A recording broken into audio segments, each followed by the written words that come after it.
عجیب و غریب کتاب ہے، اللہ تعالیٰ گھر گھر میں پہنچا دیں۔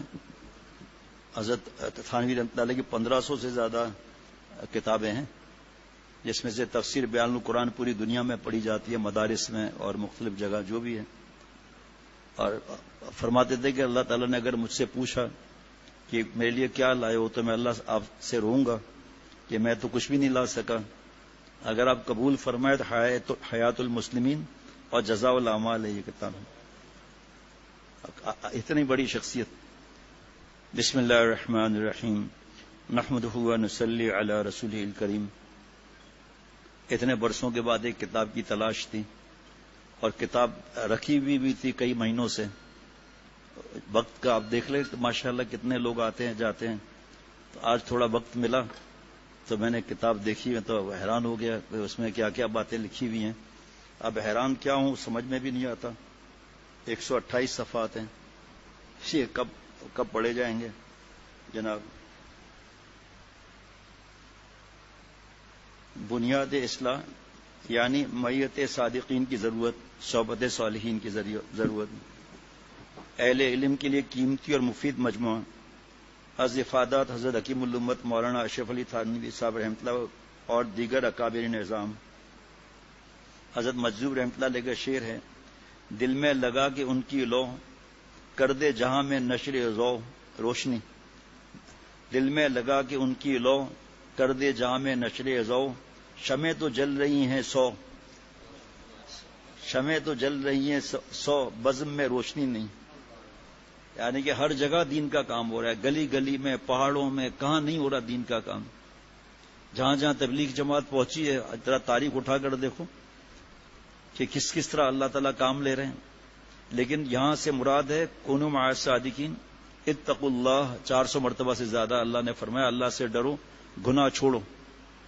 تو شمع تو جل رہی ہیں 100، بزم میں روشنی نہیں، یعنی کہ سفید داڑیاں ہو گئی، بیان تو کرتے ہیں لیکن خود عمل نہیں کرتے ہیں، تو سامنے والے کو بھی اثر نہیں ہوگا۔ قسمت ہے اثر ہو گیا، عمل کر لے تو ٹھیک ہے، لیکن جو بیان کر رہا ہے اس کا تو کام نہیں بنے گا جب تک توبہ نہ کرے۔ پھر توبہ کے بعد بھی اللہ تعالیٰ کی رحمت جناب تھوڑا سا ہی ہو سکتا ہے، بس زیادہ تو نہیں ہو سکتا بھائی جناب۔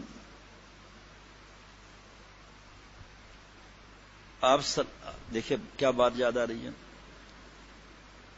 حضرت حکیم الامت بسم اللہ الرحمن الرحیم، نحمدہ و نصلی علی رسولہ الکریم۔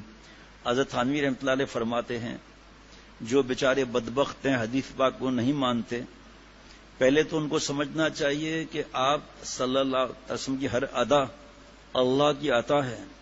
ایک ہے وحی، ایک ہے حدیث قدسی کہ آپ صلی اللہ علیہ وسلم فرمائے اللہ نے یہ فرمایا، اور ایک آپ صلی اللہ علیہ وسلم فرمائے یہ بھی اللہ تعالیٰ کا فرمانا ہے، اور اس کی اطاعت بھی واجب ہے، فرض ہے۔ پہلی دفعہ زندگی میں، اور تو آیتیں پڑھتا رہتا ہوں، پہلی دفعہ بڑھاپے کے اندر حضرت تھانوی رحمۃ اللہ نے جو دلیل دی نا، وہ دلیل دی قرآن پاک کہ ما آتاکم الرسول فخذوہ، جو میرا محبوب دے اس کو پکڑ لو، تو حدیث ہی تو ہے وہ۔ بھائی آپ صلی اللہ علیہ وسلم کیا دیں گے؟ وہی، اس کا تو آ گیا اطیعوا اللہ و اطیعوا الرسول۔ پھر یہاں خاص آ گیا، اور بھی کئی دلائل ہے قرآن پاک کے، لیکن یہ بہت ہی مختصر، دماغ میں اور گسے یہ جلدی سے گھس جائے گا کہ بھائی اللہ فرما رہے ہیں جو محبوب دے اس کو پکڑ لو، تو محبوب صلی اللہ علیہ وسلم نے کیا دیا؟ وہی الہی، وہ تو سمجھ میں آ رہی ہے، پھر حدیث پاک ہے نا وہ سمجھ میں نہیں آ رہی، خسارہ ہے نا۔ فرمایا کہ اللہ تعالیٰ کے سب سے پیارے آپ صلی اللہ علیہ وسلم ہیں، اور ظاہر باطن دونوں کے لیے فرما رہے ہیں آپ کا فرض منصبی جہاں تعلیم کتاب اور حکمت تھا وہیں تزکیہ باطن بھی تھا، یزکیہم، اس لیے کہ تزکیہ باطن کے بغیر محض علم نافع نہیں، اور علم غیر نافع تو انسان کے لیے وبال جان ہے۔ بات سمجھتے ہیں اس سے مراد صرف علماء ہی ہیں، اتنا علم حاصل کرنا اور مسلمان مرد اور عورت پہ فرض ہے جس سے جائز ناجائز کا پتہ چل جائے، اتنا اللہ تعالیٰ کی محبت اور مسلمان مرد اور عورت پہ فرض ہے جس سے حلال لے لیں حرام چھوڑ دیں، جائز لے لیں ناجائز چھوڑ دیں، فرض ہے نا۔ تو علم کا وہ درجہ بھی تو آ گیا نا کہ بیان کر رہا ہے ایک آدمی عمل نہیں کر رہا، تو بیان کر رہا ہے وہ بھی علم کی بات کر رہا ہے نا، لیکن عمل نہیں ہے، تو عمل غیر نافع سے کیا فائدہ ہوگا؟ لیکن پھر بھی بیان کرنا منع تو ہے نہیں۔ علم محض تو ابلیس کے پاس بھی تھا، اور کمیت اور مقدار بھی بہت زیادہ، سارے انبیاء علیہ الصلوۃ والسلام کی جزیات، کلیات، زبانیات، لیکن وہی باطنی مرض تکبر اسے لے ڈوبا۔ یہی وجہ ہے کہ سلف صالحین ہمیشہ علم کے ساتھ تزکیہ اخلاق پر بھی بھرپور توجہ دیتے رہے۔ آگے سنیے ذرا، ماضی میں یہ دونوں شعبے جدا جدا نہ تھے، استاد معلم بھی ہوتا، مربی اور مزکی بھی ہوتا، مدارس کا مروجہ نظام نہیں تھا، بلکہ طالب علم استاذ کی خدمت میں حاضر ہوتا اور استفادہ کرتا۔ تاریخ دیکھ لیں پہلے کی، 6 سال، 10 سال، 15 سال گزار دیتے تھے، ایک حدیث پاک کے لیے کتنا سفر کرتے تھے جناب۔ جب استاذ طالب علم کی تعلیمی صلاحیت کے ساتھ ساتھ اس کی اخلاقی تربیت اور تزکیہ باطن سے مطمئن ہو جاتا تو اسے دستار فضیلت عطا کی جاتی تھی۔ کسی خاص کورس کی تکمیل پر استاد سند فضیلت دینے کا پابند نہ تھا۔ پھر مدارس کا نظم قائم ہوا اور یہ دونوں شعبے الگ الگ ہو گئے۔ تعلیم کے لیے درسگاہیں تھیں اور تزکیے کے لیے خانقاہیں۔ طلباء ایک مدت تک درسگاہوں میں رہتے، پھر تزکیے کے لیے ایک کسی اللہ والے کے صحبت میں گزارتے، لیکن رفتہ رفتہ یہ نظام بھی زوال کی طرف ہوا۔ کچھ تو تصوف کے نام پر، تصوف یعنی تربیت، تزکیہ نفس، بار بار عرض کرتا ہوں، اصل ہے یوزکیہم، کسی نے سمجھانے کے لیے طریقت کہہ دیا، کسی نے اصلاح کا کہہ دیا، تو بات تو ایک ہی ہے قرآن پاک کی نا جناب۔ کسی نے تصوف کہہ دیا، کسی نے صوفی کہہ دیا جناب۔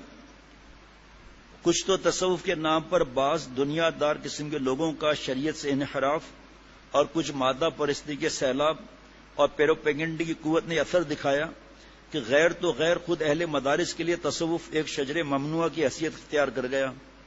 پھر اس کے نتیجے میں جس اخلاقی زوال کا مشاہدہ آج خود دینی مدارس کے طلباء میں ہو رہا ہے، وہ ہر درد مند کو کرب اور تکلیف سے دوچار کیے ہوئے ہے۔ ایکر کو بھی اپنے عزیز طلباء کو دیکھ کر افسوس ہوتا اور فکر ہوتی کہ کس طرح ان کو اصلاح کی جانب متوجہ کیا جائے۔ اس کا شدت سے احساس ہوا کرتا تھا۔ یہ حضرت مجدد کے خادم ہیں، وہ فرما رہے ہیں، دری اتنا دینی مدارس میں تعلیم حاصل کرنے والے میرے ایک عزیز نے، بزرگ فرما رہے ہیں، میرے ایک عزیز نے جو مدرسے پڑھ رہا تھا، اہل اللہ کی صحبت کی اہمیت سے ناواقفی کی وجہ سے کہا، میں فلاں کی طرح صوفی نہیں ہوں، اللہ والے کے لیے کہہ رہا ہے، طالب علم۔ سنتے ہی دل پر چوٹ لگی، فوراً حضرت تھانوی رحمۃ اللہ کے یہ ملفوظ یاد آ گیا کہ میں ضرور کہوں گا غیر صوفی کامل مومن نہیں ہوتا، یعنی کہ اس کو لوگ صوفی کہیں اور خود گناہوں میں ڈوبا ہوا یہ کامل مومن نہیں ہو سکتا جناب۔ عجیب مولانا عبدالستار صاحب ہیں، سابق محاسب مدرسہ فیض العلوم، سعید آباد، حیدرآباد دکن، اور اس کتاب میں حضرت کے اشعار ہیں، در راز شریعت کھولتی ہے زبان عشق جب کچھ بولتی ہے۔ کہاں کا حضرت کا فیض پھیل رہا ہے بھائی۔ اب سنیے، حضرت مولانا قمرالزمان صاحب رحمۃ اللہ علیہ باندہ والے، حضرت پر اتنا فدا کہ حضرت جب ان کے مدرسے میں آتے تھے، اسباق ملتوی، سب استاذ سب طلباء حضرت کے ساتھ، بار بار فرماتے تھے حضرت آپ پاکستان سے 3 مہینے کے لیے یہاں آ جائیں، میں اپنا مدرسہ بند کر کے اپنے اساتذہ اور طلباء کے ساتھ آپ کے ساتھ ہندوستان کا سفر کروں گا۔ مجھے آپ کی اللہ کی ذات سے یقین ہے کہ انشاءاللہ اللہ تعالی ہندوستان میں دوبارہ طریقت کو، یوزکیہم کو، تصوف کو زندہ فرما دیں گے۔ ان کی بات، حضرت کی مولانا قمرالزمان صاحب کی باتوں نے تو ہلا کر رکھ دیا، ہلا کے نہیں ہلا کر رکھ دیا۔ اب کوئی یہ سوچے کہ میں تو درس نظامی کا عالم تو ہوں نہیں، طالب علم ہوں نہیں، پھنس جائے گا۔ درس نظامی کا طالب علم نہیں ہے، عاشق کا طالب علم تو ہے۔ عشق تو اللہ کا سیکھنے کا مدرسے میں تو داخل ہے۔ مدرسہ عشق میں جس کی بھی بسم اللہ ہو، مدرسہ عشق میں جس کی بھی بسم اللہ ہو، پہلا ہی سبق یارو فنا فی اللہ ہو، یہ ہے مٹنا۔ سنیے ذرا، چونکہ بسا اوقات نااہلیت اور جہالت کی وجہ سے خشک علماء اور نار سیدھے صوفیہ ایک دوسرے کے در پہ تنقیص و تحقیر ہو جاتے ہیں، جس کی وجہ سے بعض دفعہ باہم ایک خلیج حائل ہو جاتی ہے، بلکہ جنگ و جدال کی نوبت آ جاتی ہے۔ اب سنیے ذرا، تو حضرت سیدنا رفاعی رحمۃ اللہ علیہ جو زبردست عالم اور طبقہ اولیاء کے صوفیہ میں سے ہیں، اپنے زمانے کا اس زمانے کا حال دیکھ کر اس کی اصلاح کے لیے بہت سے اعتدال اور انصاف سے فیصلہ فرمایا۔ جس کا اکتساب درج کرتا ہوں، جس سے انشاءاللہ بصیرت اور معرفت کا ایک وسیع باب کھل جائے گا۔ فرمایا کہ بس خبردار، علماء کے حقوق ضائع نہ کرنا، تم کو علماء سے حسن ظن رکھنا چاہیے، ان میں سے جو متقی اور عالم بعمل ہیں حقیقت میں اولیاء اللہ وہی ہیں۔ دلیل قرآن پاک بھی ہے کہ اللہ سے ڈرنے والے ہی علماء ہیں، ان کی حرمت اور عزت کی تمہیں خاص طور سے حفاظت کرنی ہے۔ یہی صوفیہ سے بھی فرمایا تھا کہ جو عالم نہیں ہے لیکن دین بھر چل رہے ہیں، عمل والی فکر۔ رسول اللہ صلی اللہ علیہ وسلم نے فرمایا العلماء ورثۃ الانبیاء، میرے نزدیک جو صوفی فقیہ کی حالت پر انکار کرے یقیناً مبتلا قہر ہے کہ عالم کی ضرورت نہیں ہے، جو کچھ ہے بس لگے رہو اسلام میں، علم کی ضرورت نہیں، اللہ کا قہر ہے۔ اور جو فقیہ صوفی کی حالت پر انکار کرے وہ راندہ درگاہ ہے کہ اصلاح کی کوئی ضرورت ہی نہیں۔ ہاں فرمایا کہ جس صوفی کو لفظوں کا پردہ اصل مقصود اور نتیجے سے روک دے وہ جاہل ہے، اور اللہ تعالی نے کسی جاہل کو ولی نہیں بنایا، اور جس فقیر اور عالم کے یہ لفظی حجاب حقیقت کے سمجھنے سے روک دے وہ بھی محروم ہے۔ اے اللہ میں اس علم سے آپ کی پناہ چاہتا ہوں جو نفع سے روک دے۔ نیز فرماتے عزیز من، ان غریب علماء سے جو حجاب میں پڑے ہیں، جملہ سننا، کیا تم یہ نہیں چاہتے کہ تمہارے شہروں میں کوئی ایسا شخص رہے جو زبردست کرامتوں سے، منکروں سے، گمراہوں سے اور ان لوگوں کو دبا دے اور مغلوب کر دے اپنے بیانات سے؟ کرامت تو اللہ کے ہاتھ میں ہے، جن کو دیکھ کر مخالفین اسلام خود ہی بول اٹھیں کہ واقعی اسلام سچا مذہب ہے، پھر بحث اور تکرار کی نوبت نہ آئے۔ کیا تمہارا دل چاہتا ہے کہ رسول اللہ صلی اللہ علیہ وسلم کی روحانی زبان کا سلسلہ بند ہو جائے؟ کیا تمہارے نفس یہ خواہش کرتے ہیں کہ معجزات نبویہ کی سلطنت جاتی رہے؟ اگر یہ تمنا ہے تو اپنے ایمان کی خیر بناؤ، اگر نہیں ہے تو بتلاؤ کہ رسول اللہ صلی اللہ تعالی وسلم کا روحانی ترجمان کون ہے؟ انبیاء علیہ السلام کی وراثت تو ہو گئی، وہ وارث ہیں۔ پوچھتا ہوں میں کہ حضور صلی اللہ تعالی وسلم کے معجزات کا نمونہ کس کے پاس ہے، تمہارے یا صوفیہ کے پاس؟ اگر یہ لوگ نہ رہیں تو حضور صلی اللہ علیہ وسلم کے باطنی کمالات کا نمونہ دنیا کو کون دکھائے گا؟ یہ کیسے ہو سکتا ہے کہ ایک وقت میں جو ہے وہ درسگاہ میں کتاب بھی پڑھائی جائے اور آدھا بند کر کے آدھا اصلاح کی فکر کرائی جائے؟ تو یہ جب کتابیں پوری نہیں ہوں گی تو خیانت نہیں ہوگی کیا یہ؟ اور جو علم سے گزرے ہوئے ہیں ان سے پوچھنا ہے کہ کتنی احادیث مبارک ہے، کس طرح پڑھانی پڑتی ہے، میں نہیں بتاؤں گا، پتا ہے نہیں بتاؤں گا نہیں، وہ مجبوری ہے، وہ خدا نہ خواستہ نعوذ باللہ لعنت بیچتا ہوں اس بات پر کہ کسی پر اعتراض کیا جائے جناب۔ لہذا اسی دولت باطنی اور نبی صلی اللہ علیہ وسلم کے روحانی کمالات کی تحصیل کے لیے ہر زمانے میں مخلص علماء جو اپنے زمانے کے غزالی اور راضی ہوئے ہیں مشائخ کی خدمت میں حاضر ہوتے رہے ہیں اور اپنے کو مٹا کر اس متاع قیمتی کو حاصل کرتے رہے، اور بے دریغ ان حضرات کے فضل و کمال کا اعلی شہادتوں کا اعتراف فرماتے رہے ہیں۔ چنانچہ امام کشیری، علامہ کشیری رحمۃ اللہ علیہ نے فرمایا ہے، مدت اسلام کے کسی زمانے میں بھی اگر کوئی شیخ ہوا ہے تو علماء میں سے اماموں تک نے ان کے ساتھ تواضع کا معاملہ کیا ہے اور ان سے تبرک حاصل کیا ہے۔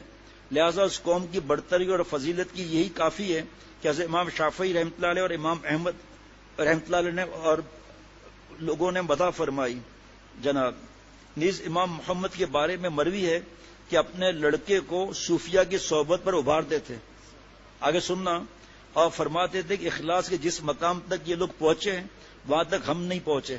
امام محمد رحمۃ اللہ علیہ فرما رہے ہیں، ولیوں کے سردار نہیں تھے کیا؟ امام تو تھے لیکن فقیہ بھی تھے، اللہ والے بھی تھے، سب لوگ یہ سبحان اللہ۔ ہمارے ائمہ کے نزدیک کس قدر حق شناسی اور للہیت تھی کہ ایسی باتیں بھی صاف صاف سب کے سامنے بیان فرماتے تھے کہ ان کے پاس سب کچھ ہمارے، اور ذرا بھی جھجک محسوس نہیں فرماتے تھے، جو ان کے اخلاص پر برہان ہے۔ اور یہ اس لیے فرما رہے ہیں تاکہ ان کے مقلدین اور معتقدین اس امر میں ان کی اقتداء کریں۔ اس کی تائید میں حضرت قاضی ثناء اللہ پانی پتی کی، جو خود اپنے زمانے کے زبردست مفسر اور محدث تھے، اپنے وقت امام بیہقی تھے، اور حضرت مرزا مظہر جان جانان کے اجل خلفاء میں سے تھے جناب۔ عبارت تحفۃ السالکین سے نقل کرتا ہوں، صفحہ نمبر 4 پر، بے شمار لوگوں کی ایک جماعت جن کا جھوٹ پر متفق ہونا عقل محال سمجھتی ہے. اتنی بڑی بے شمار جماعت نعوذ باللہ وہ غلطی کرے. اور وہ اس قسم کی جماعت ہے کہ ہر ایک فرد بشر تقوی اور علم کے باعث ایسا درجہ رکھتا ہے کہ اس پر جھوٹ کی تہمت لگانا جائز نہیں.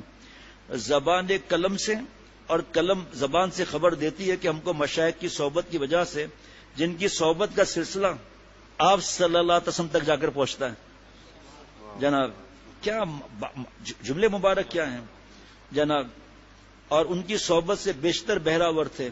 باطن میں ایک نئی حالت پیدا ہو گئی اور اس سے حاصل شدہ حالت سے ان کے دل میں خدا اور خدا کے دوستوں سے محبت اور اعمال صالحہ کا شوق اور نیکیوں کی توفیق اور سچے اعتقادات اور زیادہ راسخ ہو گئے. یہی وہ حالت ہے جس کو کمال کہنا چاہیے، اور یہی حالت بہت سے کمالات کی موجب ہے. جناب خود مولانا روم فرماتے ہیں، مولوی ہرگز نہ شد مولا روم تا غلام شمس تبریزی نہ شد. آج کیڑے نکالتے ہیں. حضرت کاش کے اتنا وقت ہو نا کہ موزی مرید میں سے کچھ پڑھ کر سنایا جائے. یہی 120 صفحات تو 128 صفحات تو یہیں پر ہے. ابھی کون سے صفحے پر پہنچ رہے ہیں جناب؟ 10ویں صفحے پر پہنچیں گے. اب روزانہ سے تو نہیں پڑھ سکتا نا آدمی، تو فائدہ نہیں اٹھاتے، پوچھتے ہی نہیں ہیں. اور اتنے بڑوں نے تو پوچھا. رومی رحمۃ اللہ علیہ فرماتے ہیں، مولوی ہرگز نشد مولا روم تا غلامی شمس تبریزی نشد.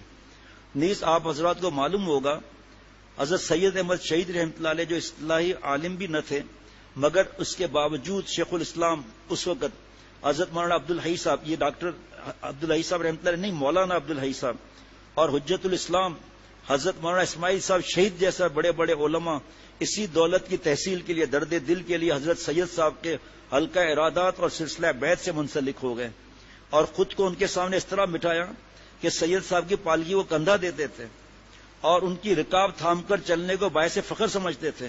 اور مولانا اسماعیل شہید صاحب رحمۃ اللہ علیہ کے لیے حضرت نے فرمایا کہ حضرت سید احمد شہید رحمۃ اللہ علیہ گھوڑے کا خیرہ کرتے تھے، نہلاتے تھے انہیں. کتنے بڑے عالم، کتنے بڑے عالم جناب. نیز سلسلہ چشتیہ کے مشہور بزرگ حضرت شاہ عبد الرحیم صاحب ولایتی سے کسی نے دریافت کیا کہ آپ خود صاحب کمال شخص ہیں، پھر آپ سید صاحب پر اس قدر کیوں مٹ گئے کہ آپ بھی مرید ہوئے اور اپنے مریدوں کو بھی ان سے مرید کرا دیا؟ لائے ایسا اخلاص کوئی. آج تو ہم چاہتے ہیں کہ بھئی اپنے آپ کے دادا شیخ حضرت شاہ عبد المتین صاحب دامت برکاتہ سے کوئی بیعت نہ ہو، ہم سے ہی سب ہو جائے. جناب اس کے جواب میں شاہ صاحب نے فرمایا، غور نزول دیکھیں، یہ سب کچھ ہے مگر ہم کو نماز پڑھنا اور روزہ رکھنا نہیں آتا تھا. نزول دیکھیں آپ، سید صاحب کی برکت سے نماز پڑھنی بھی آ گئی، روزہ رکھنا بھی آ گیا. خدا کے واسطے ہم یہ نہ سمجھیں کہ ان کو روزہ رکھنا نہیں آتا تھا. تقویٰ میں اعلیٰ سے اعلیٰ مقام سے بھی اعلیٰ مقام، عطائے نسبت، بقائے نسبت، ارتقاء نسبت. میرا دل نہیں چاہتا بیچ میں بتاؤں حضرت والا رحمۃ اللہ علیہ کی بات، لیکن وہ تو میں مجبور ہوں. الحمدللہ خود زبان پہ اللہ لے آتے ہیں. اسی طرح ماضی قریب کے علماء حضرت مولانا قاسم صاحب نانوتوی، مولانا رشید احمد گنگوئی، مولانا اشرف علی تھانوی صاحب رحمۃ اللہ علیہ مجمعین نے ہم اپنے زمانے کے شیخ فرمایا کہ ہم اپنے زمانے کے شیخ حضرت حاجی صاحب رحمۃ اللہ علیہ کی خدمت میں گئے، جبکہ وہ اصطلاحی عالم نہ تھے، مگر ان حضرات نے اپنے کو مٹا کر نسبت باطنی حاصل کیا اور بڑے مقامات پر فائز ہوئے. پہلے بتا دوں، شاید آگے بات میں بھی نہیں سمجھا سکوں شاید. حضرت گنگوئی رحمۃ اللہ علیہ سے پوچھا کہ آپ اتنے بڑے عالم ہیں، پھر آپ حضرت حاجی صاحب رحمۃ اللہ علیہ کے پاس کس وجہ سے گئے؟ فرمایا ان کے علم کی وجہ سے. آگے سننا دل جو اچھلے گا کہ اگر رات بیٹھے رہو جہاں، کم از کم 50 صفحات تو آج ہو جائیں بھائی. آگے سنیے، ظاہر اور باطن کے جامع علماء ہی سے دین کا حقیقی کام ہوتا ہے، اور حق بات یہ ہے کہ ایسے علماء جو ظاہر اور باطن دونوں کے جامع ہوتے ہیں، ان ہی سے دین کا حقیقی کام ہوتا ہے. مزہ آ رہا ہے کچھ؟ ماشاءاللہ. یہ تو بالکل گنگ ایسے دیکھ رہے ہیں ماشاءاللہ. اور یہ اس لیے کہ ان کے قلوب کے اندر صدق اور اخلاص کی روشنی و قوت آ جاتی ہے، اس لیے جو بات بھی کہتے ہیں اس کے ساتھ چونکہ ان کے اخلاص کا نور بھی شامل ہوتا رہتا ہے، اس لیے سامعین اور طالبین پر لا محالہ اس کا اثر پڑتا ہے، بلکہ ان کی تحریر میں بھی اس کا اثر نمایاں رہتا ہے. اور یقیناً ان کی عبارات، ان کے انوار نسبت منور ہوا کرتی ہیں جس کو اہل ذوق محسوس کرتے ہیں. چنانچہ ہمارے فقہا اور محدثین کی مبارک جماعت نے اپنے زمانے کے اہل اللہ سے خاص رابطہ رکھا ہے، ان کی خدمت میں تشریف لے گئے ہیں، اور یہ حضرات بالیقین اس دولت سے باطنی سے مشرف تھے جس کی برکت سے ان کے ذرائع علوم و دینیا کے احیاء اور اشاعت کے ایسے کام انجام ہوئے جنہیں دیکھ کر عقل دنگ رہ جاتی ہے۔ ارشاد فرمایا کس نے؟ سید احمد کبیر رفاعی رحمۃ اللہ علیہ، جن کی بات مولوی فرحان نے سنائی تھی، وہ صلاۃ والسلام والی بات۔ آپ صلی اللہ علیہ وسلم کے پاس صلاۃ والسلام پڑھا، ہاتھ مبارک کیسے آیا وہ اتوار کے سن لیجئے گا۔ اس میں ارشاد فرمایا کہ اسے ہم سے محجوب رہنے والے، اے ہم سے محجوب رہنے والے، تیرا خیال ہے کہ عالم بن جانے کے بعد تجھے ہماری ضرورت نہیں؟ یہ اللہ کہلاتے ہیں۔ بتلا اس علم سے کیا فائدہ جس پر عمل نہیں، اور اس عمل سے کیا فائدہ جس میں اخلاص نہیں، اور اخلاص حاصل کرنا آسان کام نہیں، وہ لفظوں کے یاد کرنے سے حاصل نہیں ہوتا۔ اخلاص ایک خطرناک راستے کے اس پار کنارے پر ہے۔ اب بتلا تجھے عمل کے لیے کون اٹھائے گا؟ ریا کے زہر کا کون علاج کرے گا جو تیرے اندر بھرا ہوا ہے؟ اور اخلاص حاصل ہونے کے بعد تجھے بے خوف اور خطر راستہ کون بتلائے گا؟ کیا درسی کتابیں اور کتابوں کے پڑھنے والے بتائیں گے؟ ہرگز نہیں۔ جاننے والے سے پوچھو اگر تم خود نہیں جانتے۔ فاسألوا اہل الذکر ان کنتم لا تعلمون۔ تجھ کو تیرے حجاب ہی نے تو روکا ہے کہ مشائخ سے دور دور رہتا ہے۔ یہ کب کا لکھا ہوا ہے؟ تجھ کو تیرے دعوی علم نے تو تباہ کیا۔ رسول صلی اللہ علیہ وسلم کا ارشاد ہے کہ اے اللہ، میں ایسے علم سے جو نفع نہ دے آپ کی پناہ مانگتا ہوں۔ اب بتلا جس علم سے حضور صلی اللہ علیہ وسلم نے پناہ مانگی، اس پر تیرا ذکر کرنا کہاں زیبا ہے؟ حضرت تھانوی رحمۃ اللہ علیہ کا مضمون سنیں اور مست ہو جائیں۔ اس کے بعد دیکھتے ہیں دل تراشا ہے کیا معاملہ ہے۔ فرمایا کہ مجھے پیر جیون والی درویشی نہیں آتی۔ حضرت تھانوی رحمۃ اللہ علیہ فرما رہے ہیں میں تو ایک طالب علم ہوں، مجھ سے تو قرآن اور حدیث کی باتیں پوچھی جائیں، مجھے تو سیدھا سادہ قرآن اور حدیث ہی آتا ہے، اور میں تو اسی کو اصل درویشی سمجھتا ہوں۔ نیز علماء کی اشد ضرورت ہے کہ انہی کے وجود باوجود پر دین کا دار و مدار ہے، بلکہ صوفیہ سے زیادہ علماء کی ضرورت ہے۔ اسی لیے آپ دیکھیں بار بار علماء کو بتایا جاتا ہے کہ بھئی آپ عالم ہیں، آپ جب اللہ اللہ کرو گے، اصلاح کراؤ گے تو آپ کی شان ہی اور ہوگی، اور جو عالم نہیں ہے وہ اللہ اللہ کیا عمل کے ایک نور، اور علماء کو نور علی نور اصلاح کی وجہ سے۔ جناب دیکھیں کس طرح صاف صاف باتیں فرما رہے ہیں، بلکہ صوفیہ سے زیادہ علماء کی ضرورت ہے، کیونکہ انہی کے بدولت انتظام دین قائم ہے، ورنہ کسی کو احکام دین اور ان کے حدودی کا پتہ نہ چلے تو درویشی تو اس کے بعد کی چیز ہے۔ میرے قلب میں محبت تو درویشوں کی زیادہ ہے، مگر عظمت علماء کی زیادہ ہے۔ اور حضرات صوفیہ کا تو ادب بڑے بھائی کا سا، اور حضرات فقہا کا ادب باپ کا سا ہوتا ہے۔ کیسے صاف صاف فرما رہے بھائی، واہ واہ واہ۔ دوبارہ پڑھتا ہوں، حضرات صوفیہ اللہ والوں کا تو ادب بڑے بھائی کا سا، اور جب فقہا کا ادب باپ کا سا ہے، اور اللہ تعالی کا معاملہ بھی حضرات صوفیہ کے ساتھ چھوٹے بچوں کا سا معلوم ہوتا ہے، اور حضرات فقہا کے ساتھ بڑے لڑکے کا سا کہ حرکت تو بچے کی اچھی معلوم ہوتی ہے، اور اس کو بہت سی باتوں میں غیر مکلف بھی سمجھا جاتا ہے۔ یہ وہ ہے جن پر جذب ہے، باقی یہ نہیں ہے کہ جو اصلاح کا کام کرے وہ سمجھے میرے ذمہ کچھ ہے ہی نہیں۔ فرق سمجھو درویشی کا مطلب کیا ہے۔ لیکن کام بڑے لڑکے ہی سے لیا جاتا ہے۔ حضرت کا جملہ ہے نا کہ جو مجذوب ہیں یہ چھوٹے بچے ہیں، ان سے کام نہیں لیا جاتا۔ جو مجذوب سالک ہیں اور عالم بھی ہو ان سے بڑے کام لیے جاتے ہیں، جس طرح بچے سے کام نہیں لیے جاتے۔ جناب اللہ تعالی حضرات فقہا کو جزائے خیر مرحمت فرمائیں، دین کی بڑی خدمت کی ہے، اور امت کے لیے دین کا راستہ بالکل صاف فرما گئے، ورنہ تاریک رہتا۔ قرآن اور حدیث سے مستنبط کر کے ایسے ایسے اصول فرما گئے کہ قیامت تک کے لیے کافی ہو گئے۔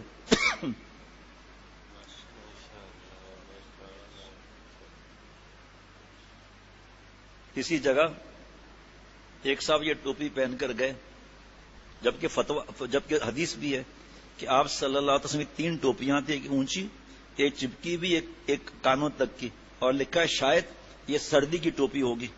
اور پھر فتوے میں لکھا ہے کہ لیکن کسی ٹوپی کو فرض واجب کا درجہ دے کر اور سختی کرنا یہی چیز پر پکڑ کا باعث بن جاتی ہے۔ پھر ایک حدیث پاک ملی ہے 5 کلی ٹوپی ہے نا اس کی بھی، تو یہ کسی جگہ گئے جن کو علم کی اللہ نے دولت سے نوازا ہے، کہا آئندہ اگر یہ ٹوپی پہن کر آئے نا پھاڑ کے برابر کر دوں گا۔ نام سے الرجک ہوتی ہے کہ اصلاح کے نام سے الرجک ہوتی ہے۔ اب ان کو پتہ نہیں ہوگا حدیث پاک کا، یہ ہو ہی نہیں سکتا کہ پتہ نہ ہو جو اللہ نے ان کو نوازا ہے۔ وہ بیچارہ دنگ رہ گیا. میں نے کہا کوئی ضرورت نہیں ہے, ہم نے اس کو فرض واجب تھوڑی کیا ہے, بس ٹھیک ہے وہ پھاڑ دیں گے تو آپ مت پہن کے جاؤ, دوسری ٹوپی پہن لو.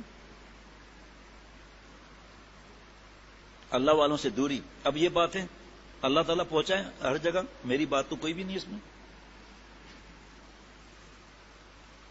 واہ واہ واہ واہ. آگے سننا, یہ سب حضرت مجدد کا اس وقت ملفوظ ہیں.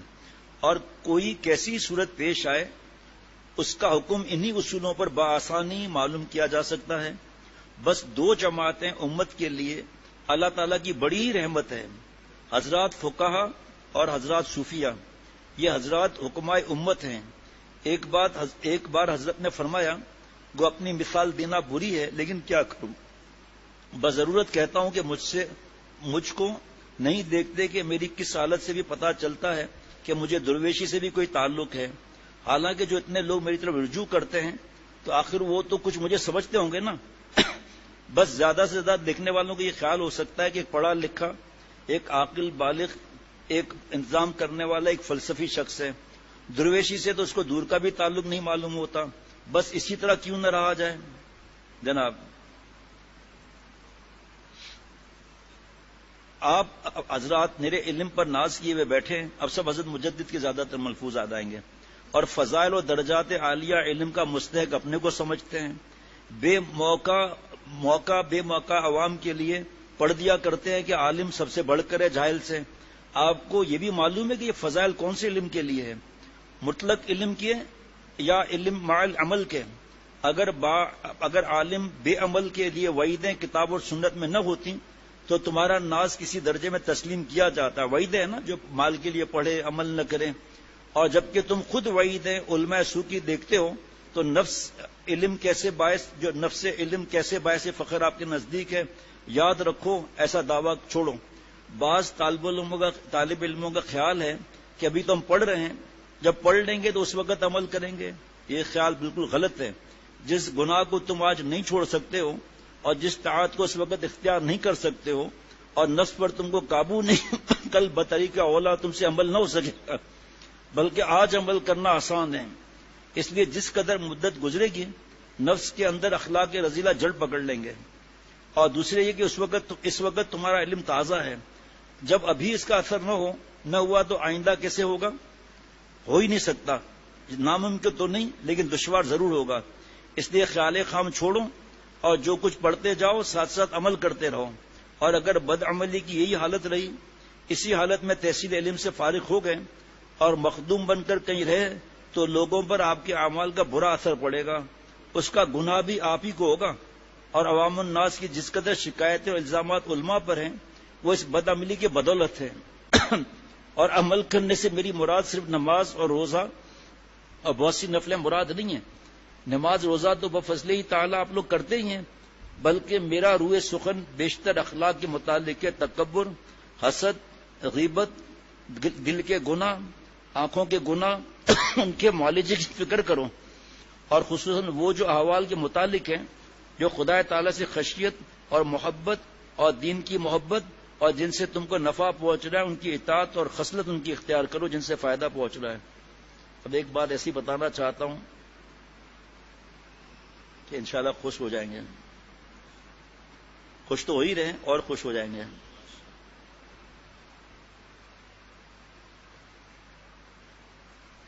کیا کریں ابھی؟ اور بالخصوص حرص اور طمع کے پاس بھی نہ جاؤ. اس سے دنیا داروں کی نظر میں آپ لوگوں کی بڑی سکتی ہوتی ہے. اس لیے جہاں ادنا احتمال اس کا ہو وہاں ہرگز نہ جاؤ اور نہ وہ فعل اختیار کرو اگرچہ تم تنگی کی حالت میں ہو. بالکل ان سے مستغنی رہو, مگر اتنا استغنا اتنا بڑا نہ ہو کہ لوگ تم کو متکبر سمجھنے لگیں. میرا مقصود یہ کہ نہ دنیا داروں سے تعلق چمچا گیری کا ہو اور نہ تکبر کا. استغنا ہو تو تواضع لیے ہوئے. اگر آپ لوگ اس طرح زندگی بسر کرو گے تو انشاءاللہ تعالی سب کی نظروں میں بھی معزز ہوگے. اور الحاصل فضائل کا طریقہ علم و عمل میں ہے. اگر آپ اس طریقے پر عمل کریں گے تو آپ فضائل کے مستحق ہو جائیں گے. اب اگر مالدار کوئی آیا اس سے نفرت کا اظہار کر رہے ہیں تو ایسا نہیں, اس کی بھی تربیت ہوگی. بہرحال اللہ اکبر.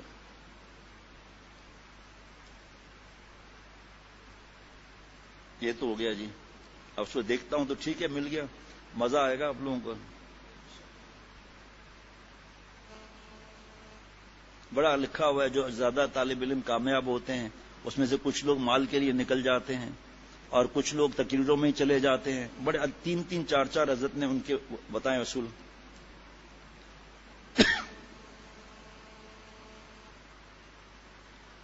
انشاءاللہ چلا آگے.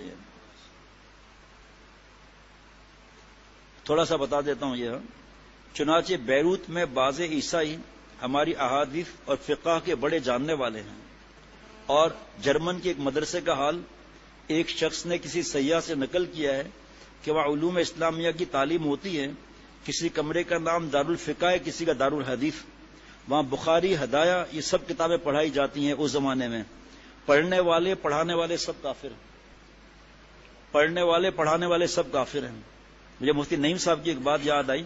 ملک کا نام ہوتا تو بتا دیتا, ڈرنا نہیں. جرمنی کا جس طرح حضرت نے نام بتایا, 100-150 سال پہلے یہ حال تھا, تب کہاں ہوگا جرمنی میں حال. یہ جو آپ کو نظر آتے ہیں نا بگاڑ پیدا کرنے والے, ان کا معاملہ.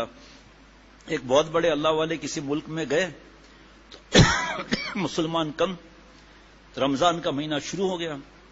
وہ پریشان تھے کہ رمضان کیسے گزاروں گا میں. ہوتے ہوتے ایک صاحب نے کہا آپ میرے ساتھ چلیں, اور دور شہر سے غار نکل گئے. مفتی نعیم صاحب نے سنایا, ان کے والد سسر نے امریکہ میں ہوتے تھے, انہوں نے سنایا یہ واقعہ ان کو.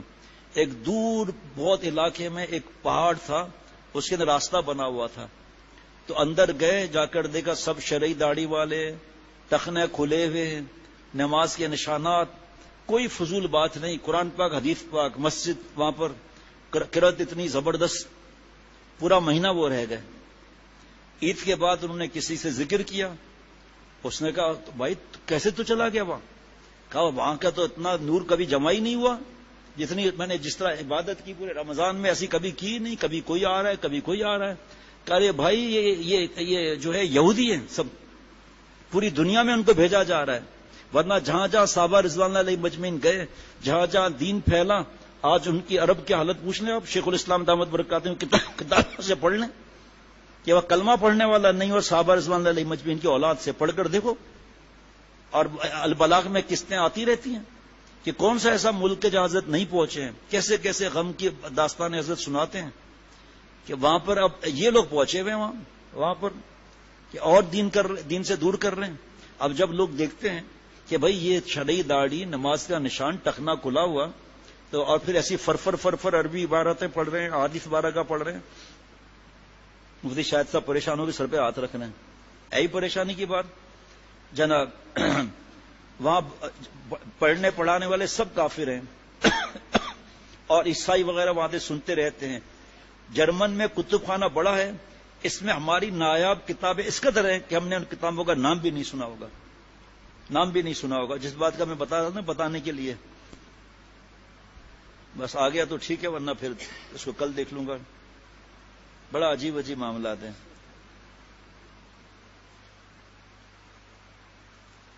سب لکھا ہوا ہے آج کل, بس زیادہ کتابیں پڑھ لی اور اسی کو دین سمجھ رہے ہیں.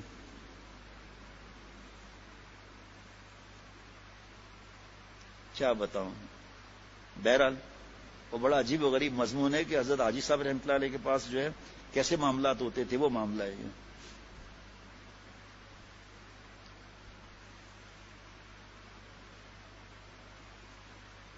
جناب اب باقی تھوڑی دیر ہے تو دوسرا ایک مضمون عرض کر لیتا ہوں. دل تو چاہتا ہے اسی کو پڑھوں, لیکن بہرحال جناب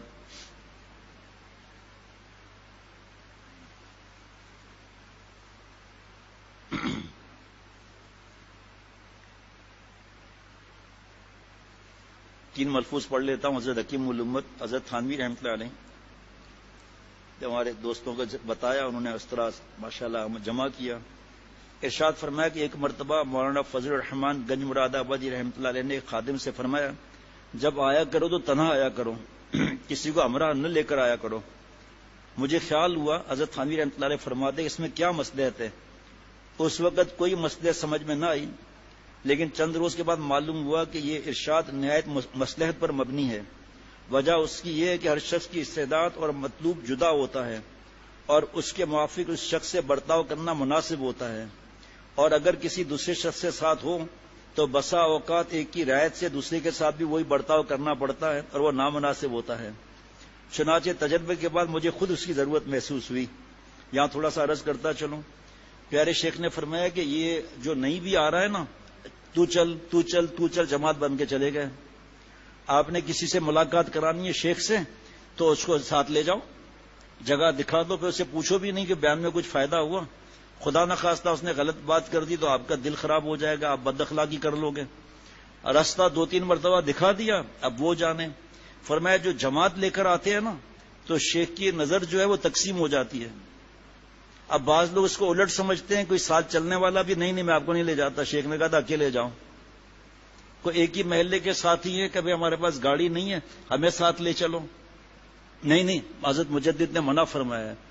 حضرت ایسے موقع پر فرماتے تھے خدا کے واسطے پہلے بات تو سمجھو، کوئی ایسا موقع ہے تو پہلے پوچھو تو صحیح۔ اب ٹنڈو باغوں سے 26 لوگ آ رہے ہیں، ہم کہیں نہیں آؤ، 16 لوگ آ رہے ہیں ہم نہیں آؤ، ایسا نہیں۔ لیکن پھر اس کو فرض ہے کہ اپنے خود حفاظت کر کے آگے کچھ بات کے لیے اپنے ساتھ معاملہ الگ رکھیں۔ اگر محض ملاقات کے لیے آئیں تو جس طرح چاہیں چلے آئیں، دیکھیں آ گیا، لیکن اگر وہ کچھ اور ارادہ یعنی اصلاح کا تو مجموعی طور پر نہ آئیں، بلکہ ہر شخص تنہا آئے۔ دیکھو ماشاءاللہ آ گیا نا سامنے، ورنہ نفع نہ ہوگا، کیونکہ ظاہر ہے کہ ہر شخص کے ساتھ اس کے مناسب حال برتاؤ کرنا چاہیے، اور اگر سب ایک ساتھ آئے تو سب کے ساتھ یکساں برتاؤ کرنا پڑے گا، اور اگر کسی کے ساتھ سختی کا برتاؤ کرنا مناسب ہوا تو اس کو اپنے ساتھیوں سے شرمندگی ہوگی۔ بس ہر شخص کا الگ الگ آنا ہی ٹھیک ہے۔ اب شیخ اس کے ساتھ والوں کا رعایت کر کے اور اس کو کچھ کہے گا نہیں۔ پھر طریق میں اللہ کی محبت میں اس کا بڑا اہتمام ہے کہ کسی کو کسی سے ایذا نہ ہو۔ مشائخ نے یہاں تک مبالغہ کیا ہے راحت رسانی میں کہ اپنے شیخ کے آداب میں لکھا ہے جب وہ کسی طرف مشغول ہو تو اس کو سلام بھی نہ کرے، کیونکہ سلام کرنے سے اس کی توجہ اس طرف بڑھ جائے گی اور شاید دوسری طرف سے اس طرف متوجہ ہونا اس کے دل پر بار ہو۔ اگر مشائخ کا قول شرعی حجت نہ ہو تو فقہا کا قول تو شرعی حجت ہے۔ فقہا نے بھی لکھا ہے کہ جس وقت کوئی دوسری طرف مشغول ہو اس وقت سلام نہ کرے۔ دیکھا حضرت مجدد رحمۃ اللہ علیہ کس طرح لے کے چلتے ہیں۔ کاش کہ ہم لوگ معمول بنا لیں کہ 10-15 منٹ صرف حضرت تھانوی رحمۃ اللہ علیہ کے ملفوظ پڑھیں، بس زیادہ دیر نہیں، 10 منٹ۔ حضرت تو یہاں تک فرماتے ہیں دامت برکاتہم 5 منٹ صحیح، چلو۔ اور مشغولی کی 3 صورتیں لکھی ہیں، یا تو معصیت میں مشغول ہوں، یا اطاعت میں، یا کسی حاجت طبیعہ میں۔ تینوں صورتوں میں منع کیا ہے۔ اول میں تو اہانت کے لیے، اور ثالث میں حرج کے سبب۔ بعض اوقات کھانا منہ میں ہوتا ہے اور یہ شخص اتارنا چاہتا ہے، اتنے میں کسی نے کہا السلام علیکم، اور طبعی بات ہے کہ جواب کا تقاضا سلام سننے کے ساتھ فوراً ہوتا ہے، تو اگر ایسی حالت میں جواب دیا تو بعض اوقات لقمہ منہ میں اٹک جاتا ہے۔ بس خلاصہ یہ کہ جو شخص مشغول ہو اس کو سلام نہ کرنا چاہیے، چپکے بیٹھ جائے۔ بس جو مصلحت صوفیہ کا حاصل تھا وہ فقہا کا حاصل ہے۔ فقہا نے تجربے سے کام لیا، اور کوئی صوفیہ کے قول پر عمل نہ کرے تو خیر فقہا کے قول پر عمل کرے۔ بعض لوگ شیخ کے پاس جا کر دوسروں کے سلام ان کو پہنچایا کرتے ہیں۔ دوسروں کا سلام شیخ کو پہنچانا علاوہ مصلحت ایک مشغلہ ہے، اور وجہ سے بھی خلاف مصلحت ہے۔ کوئی مجبوری ہو، کوئی بزرگ کہے کہ نہیں ہم نہیں پہنچاتے، اور وہ یہ کہ طبیب کے پاس جا کر پڑوسیوں کے امراض پیش کرنا مناسب ہوتا ہے یا اپنے امراض، سو وہاں تو جو وقت ملے اپنی اصلاح میں صرف کرنا چاہیے، نہ کہ دوسروں کے پیغامات پہنچانے میں۔ اور مراد وہ صورت ہے جب غالب شغل یہی ہو، ورنہ احیاناً کسی کا سلام پہنچا دینا کچھ حرج نہیں، ورنہ اس کی عادت بنا لینا یہ غلط ہے۔